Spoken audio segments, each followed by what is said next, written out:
Olá, seja muito bem-vindo. Começa agora o JR Entrevista. O Instituto Nacional de Colonização e Reforma Agrária, o INCRA, é uma autarquia ligada ao Ministério do Desenvolvimento Agrário. Entre as principais funções está executar a reforma agrária e cuidar do ordenamento fundiário no Brasil.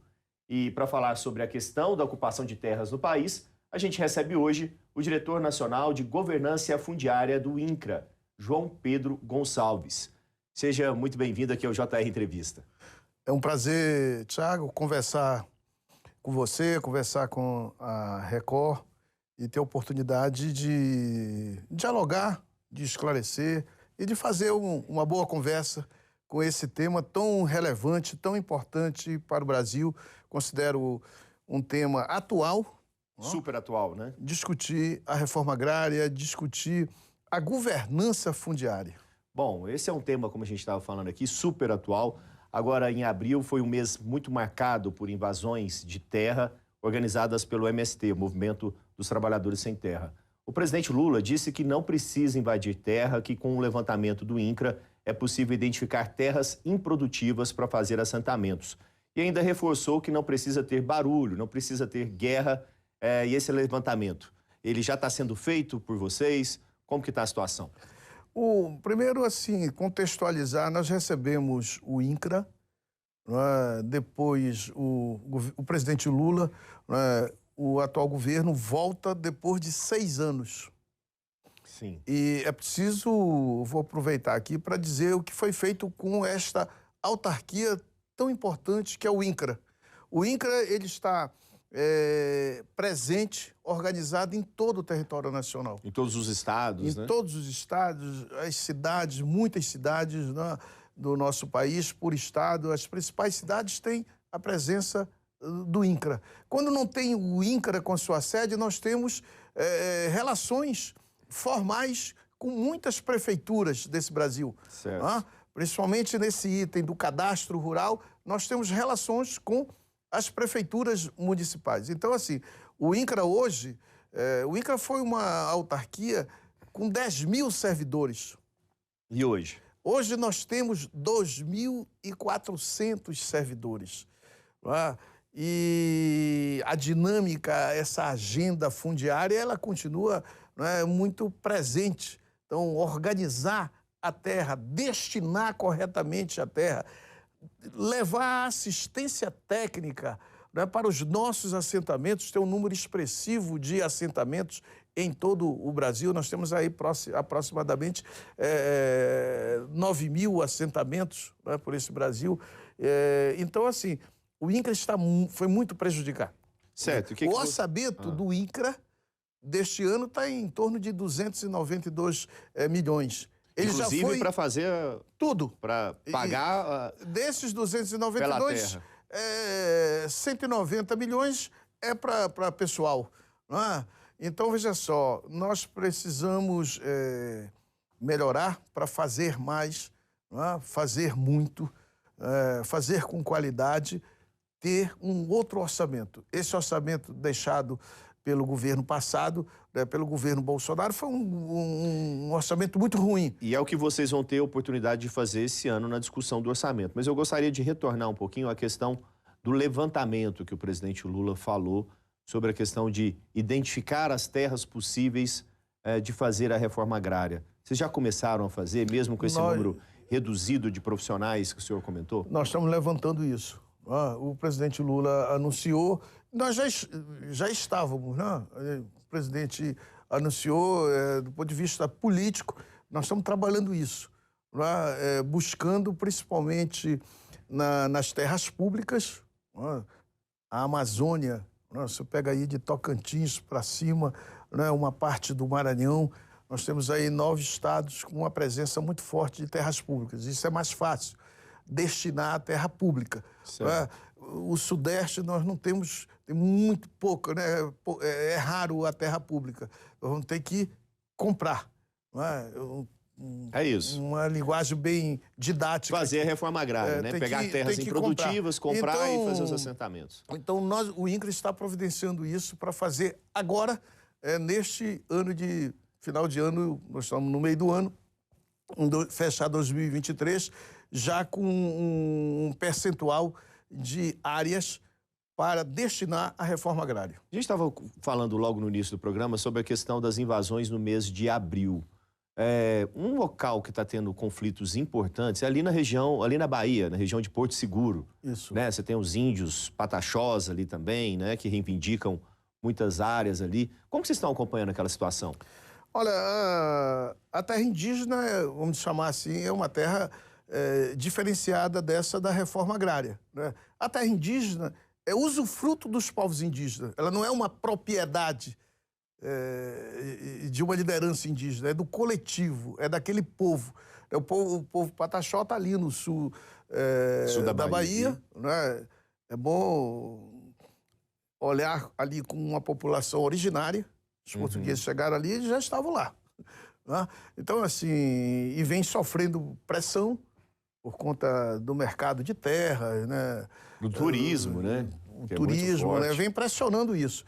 Nós temos, a nossa Constituição garante as duas coisas. Garante a reforma agrária, garante a desapropriação. Certo. Né? Se a terra não cumpre o seu papel social, sua função, né? O INCRA tem legalidade para isso, a Constituição prevê isso, como prevê o reconhecimento histórico, antropológico das terras indígenas, né? Quilombo também entra, e o INCRA tem responsabilidade, né, de regularizar os quilombos no Brasil. E daqui a pouco a gente, inclusive, vai falar sobre essa questão de regularização das terras quilombolas, né? Isso. Agora, só falar um pouquinho sobre a questão dos assentamentos e depois do título de propriedade para os assentados. Como que funciona esse processo? Toda propriedade... O título definitivo, né? Toda propriedade o INCRA trabalha e nós temos essa missão, né, esse olhar de regularizar as terras, de dar o documento da terra, né? Isso abre perspectivas, né, de financiamento, por exemplo. De financiamento, né, e dá consistência na regularização da terra. Então, assim, o INCRA regulariza as terras dos assentamentos.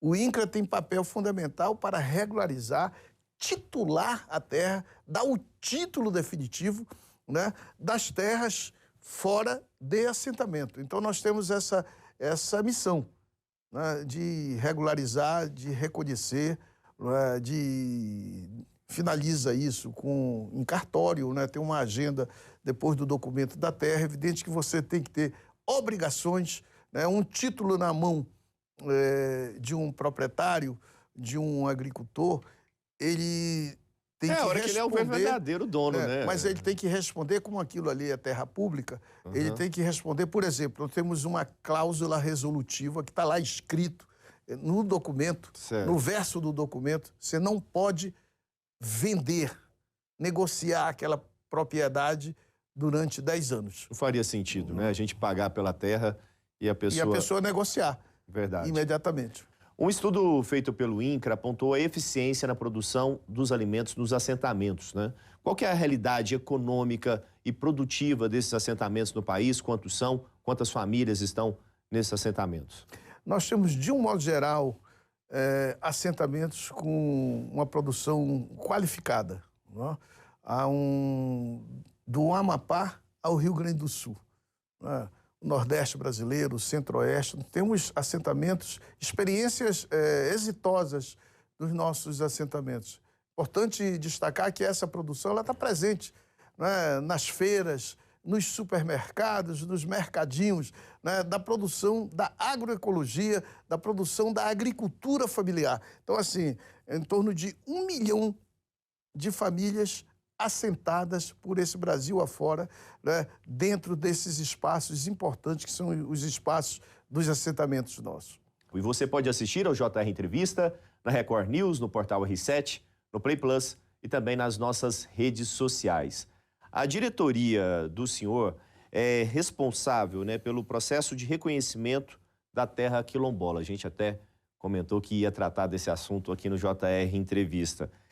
E o que muda para a comunidade? O que tem sido feito nessas questões das áreas quilombolas por vocês? Olha, primeiro, dizer que nós estamos retomando essa agenda com muito compromisso, com muito entusiasmo. Não é?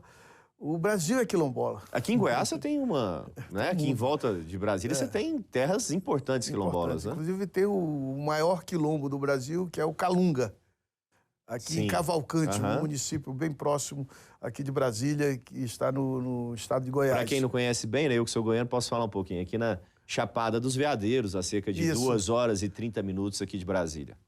Isso, lá é um território importante, um território quilombola importante, histórico. Verdade. E nós estamos presentes ali. Inclusive, há poucos dias, nós estamos vivendo lá uma decisão da Justiça de retirada. Tem fazendeiros dentro do território quilombola. E é incompatível isso. E tem conflitos? Como que está a situação? Tem conflitos nesse sentido, né? Tem que retirar os não quilombolas. Fazendas dentro do território quilombola. O território quilombola está definido. Certo. Né? Mas tem essas pendências. E aí são pendências que são construídas de que forma? Olha, existem registros dessas terras? Como que é esse conflito na região, por exemplo? O território definido, né, que é oriundo de um relatório antropológico, né, o RTID. Então, nós temos todo um histórico. Tem procedimentos como a indenização daquilo, principalmente, que foi construído benfeitoria, né? De boa fé. Né? Então, há um pagamento, né? Por parte do INCRA dessas propriedades, desses bens, né? Desses imóveis dentro do território. Mas tem que sair. Certo. Tem que sair. Então, assim... Nós estamos retomando essa agenda. O INCRA ficou 6 anos sem tocar verdadeiramente para valer, né? Os técnicos do INCRA, é evidente que trabalharam, não pararam de trabalhar, principalmente reconhecendo, fazendo os estudos antropológicos. Nós não paramos de fazer isso. Agora, a definição, a demarcação, a publicação dos decretos, que são decretos presidenciais dos territórios quilombolas, nós temos, inclusive, já um número pronto para o presidente Lula decretar. Nós temos aí em torno aí de 40 territórios para serem... Nós estamos falando de áreas equivalentes a que tamanho? Não, aí? são áreas... Tem territórios pequenos, mas tem áreas grandes. No Amazonas, que eu sou do Amazonas, nós temos dentro de uma unidade de conservação, né, um território expressivo. Né? Sempre na Amazônia as áreas são enormes, são maiores. Não é? Então, assim, eles não têm um padrão. E como que funciona nessa questão quilombola? Também são áreas públicas que não podem ser vendidas ou não? São áreas deles? Porque eles são povos originários também. O documento quilombola é um documento coletivo. Não é? Sai para aquele quilombo. É um documento coletivo em nome de uma associação. E eles podem produzir de todos? Devem. Devem, né? Eles estimulam uma produção muito cultural, muito histórica do povo quilombola, né? É muito ligada à sua cultura. É a diferença aí de um pouco do território indígena, né? É diferente do território indígena. Mas nós estamos retomando isso. Né? Nós temos no INCRA 1.737 processos, é em torno aí de 2.000 territórios quilombolas, né? E como está parado, foi parado, nós estamos retomando agora.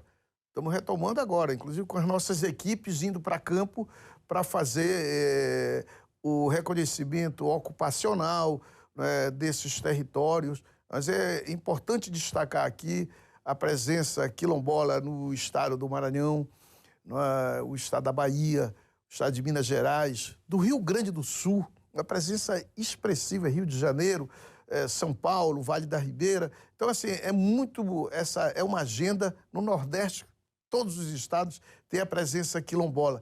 Nós vamos retomar, vamos regularizar, vamos fazer os decretos e vamos demarcar. Ou seja, vocês estão tratando como prioridade esse tema no governo Lula. É uma como prioridade. Que o INCRA trabalha em parceria com a FUNAI, né, a Fundação Nacional dos Povos Indígenas, para reconhecer terras que pertencem aos povos indígenas? A terra indígena também, aproveitar aqui, ela é uma terra que vem a partir de estudos antropológicos, né? Da ocupação histórica do povo indígena naquele território, naquela região, né? Então, os técnicos da FUNAI, né, os servidores da FUNAI, os antropólogos da FUNAI, eles têm os seus antropólogos, o INCRA tem os seus antropólogos também, né? A gente são contratados, nós temos alguns termos como TED, com universidades que participam do estudo antropológico para determinar os dois territórios, né? A terra indígena, ela vem dessa ocupação histórica, temporal do povo indígena naquele território. Então é definido dessa forma. É definido dessa forma.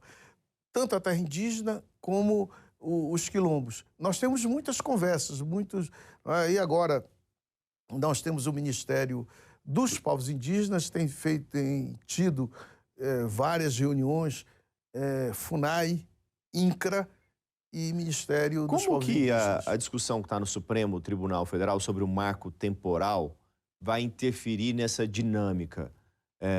Está no Supremo, né, e também no Congresso Nacional, é uma discussão fervorosa no país com relação ao marco temporal. Como que vai interferir nessa dinâmica de demarcação de terras, dessa necessidade, como o senhor tem dito aqui, de estabelecer as terras dos povos quilombolas e também dos povos indígenas?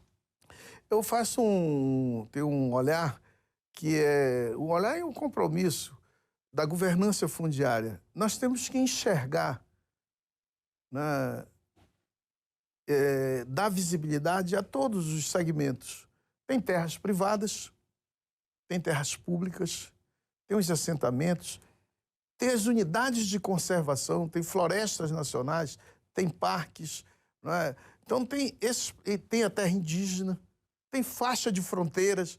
Você tem que enxergar isso tudo e arrumar, ter compromisso de Estado, ter compromisso, né, com a história e reconhecer. Nós não podemos achar que só tem um segmento. Nós temos que olhar a diversidade da sociedade brasileira. Estamos num país continental, né?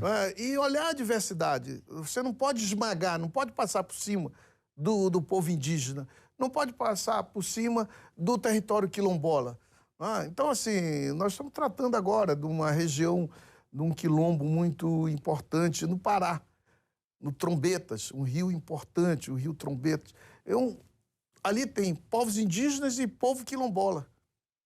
Daqui do Médio Amazonas, ele vai na fronteira com as Guianas, vai lá em cima. E ali eles vivem de forma secular. Nós temos que ter um compromisso histórico de reconhecer esses povos, e destinar a terra com esse compromisso histórico a eles. Tá certo, papo muito interessante, mas a gente vai fazer um rápido intervalo e na volta a gente fala sobre a agricultura familiar. Continue com a gente. Estamos de volta com JR Entrevista. Aqui com a gente o diretor nacional fundiário do INCRA, João Pedro Gonçalves.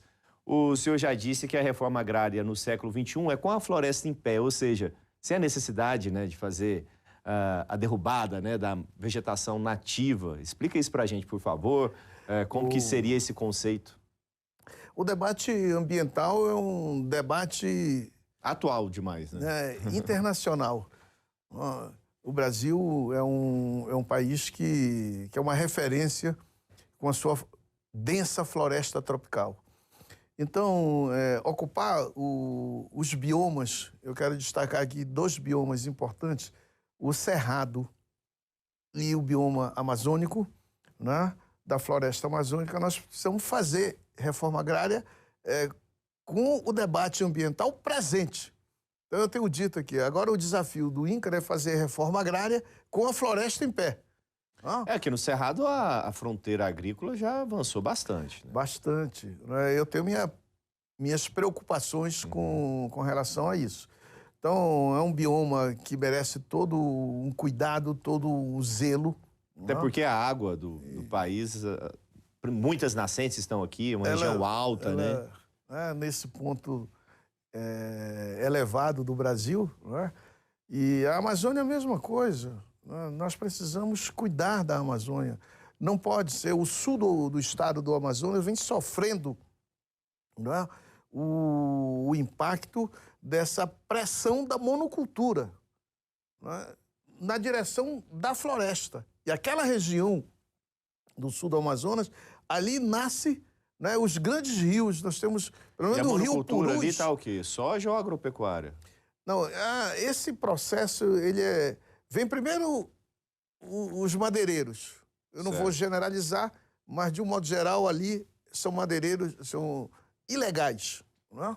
Tenham cuidado para não generalizar, que tem gente que trabalha seriamente, mas, de um modo geral, vem o corte da madeira nobre, não é? Depois vem pecuária e, por último, a soja. Não é? Então, assim, nós temos que tratar a Amazônia com a sua floresta em pé. Então, esse é o desafio. Nós podemos ter modalidades como o projeto agroextrativista, né? O PDS, o Plano de Desenvolvimento Sustentável, né? Então, nós pode combinar, não é? Manejos florestais, pode combinar, né, a presença humana, a presença das populações tradicionais, né?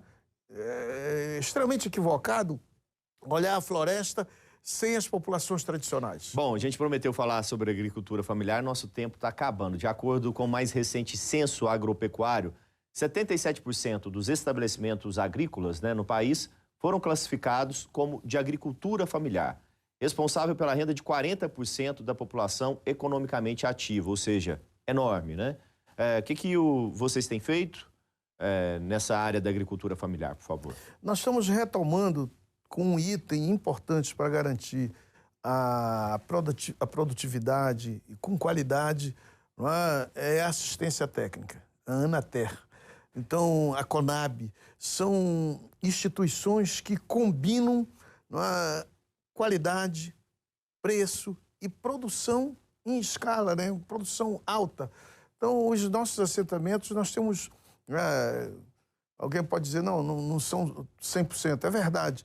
Tem assentamentos maltratados que foram, sim, esses últimos anos principalmente, sem assistência técnica, sem a presença de instituições que podem e devem contribuir, né, com a qualidade dos alimentos. Mas esse é um esforço que nós estamos retomando de ter assistência técnica, de ter moradia digna nos nossos assentamentos, para dar essa qualidade na produção. Olha que tem coisas bonitas que você vê nas suas cidades, nas suas feiras, nos supermercados, oriundos, produzidos pela agricultura familiar.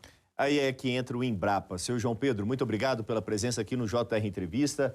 O JR Entrevista fica por aqui. Lembrando que você pode assistir ao JR Entrevista na Record News, no portal R7, no Play Plus e também nas nossas redes sociais. Muito obrigado pela sua companhia. Até a próxima.